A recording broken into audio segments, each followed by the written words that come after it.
previous problem was about as straightforward of one as we could expect of this type.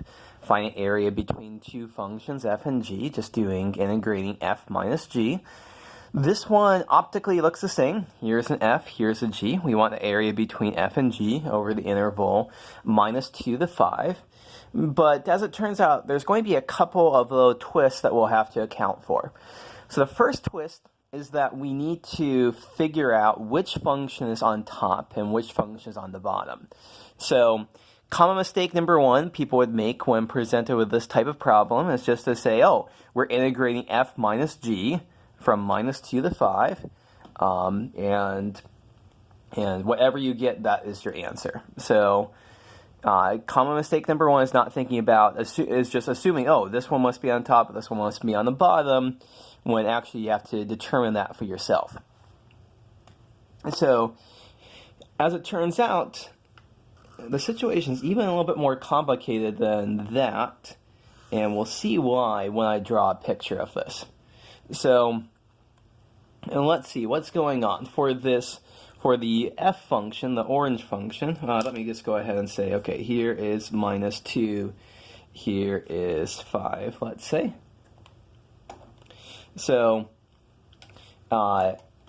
what we have here is that the parabola, so it's a upward opening parabola, the intercept of f of 0 is minus 7, so here's minus 7. So the parabola looks something like this. But then the function g of x is x minus 12. It is a upward, it's a straight line with slope positive 1. But as it turns out, it actually intersects. And there actually is a region where it's a little bit bigger than f of x, and over here, f of x is bigger than g of x. So if we want the area between f and g, over here we have to integrate f minus g, and over here we have to integrate g minus f. So it's a different function on top in different areas. So how do we break this down? Well, we have to figure out where do these cross? Where does it cross here? Where does it cross over here? You know, because this one looks around 5. I could be drawing this imprecisely. So step one that we want to do is let's solve f of x is equal to g of x. We want to know where do f and g intersect with each other, and we get that by solving when is f of x equal to g of x. So this gives us x squared minus 5x minus 7 is equal to x minus 12. And moving everything to the left, we get x squared minus 6x plus 5 is equal to 0. And this factors as x minus 1 times x minus 5 is equal to 0. So we see that these two, f and g, intersect when x is equal to 1 and x is equal to 5. So right there, you know, I drew it so it looks like they intersect a little bit to the right of 5. Well, actually, they intersect right at x is equal to 5 itself. And then this point here, that's when x is equal to 1. So from this, we should be able to see here, okay, what's going on? We are integrating from minus 2 to 1 of f minus g. And now, between 1 and 5, we are integrating g minus f. Because g is bigger than f between 1 and 5. And so we want to, g minus f will be positive between 1 and 5. And we're integrating f minus g, and we get something negative here. So these are the calculations we have to do. So let's go ahead and do those calculations on the next page. So we're integrating between minus 2 and 1. So f minus g is, so this is going to be x squared minus 5x minus 7 minus x minus 12.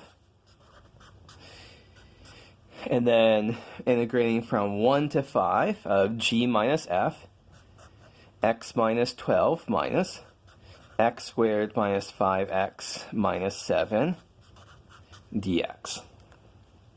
So these are the calculations we have to do. If we simplify everything here, so we're integrating from minus 2 to 1, so this simplifies down to x squared minus 6x plus 5. This is actually the negative of that. And go from 1 to 5 of minus x squared plus 6x minus 5 dx. So we end up with x cubed over 3 minus 3x squared plus 5x. Plug in minus 2 and 1. And then over here we end up with minus x cubed over 3 plus 3x squared minus 5x, plug in 1 and 5. And this ends up, after crunching things out, as this ends up as 27. This ends up as 32 over 3. So your final answer is 113 over 3. If you were not being careful, if you had just done the integral of f minus g between minus 2 to 5, you would have ended up with 27 minus 32 over 3, and you would have gotten the incorrect answer.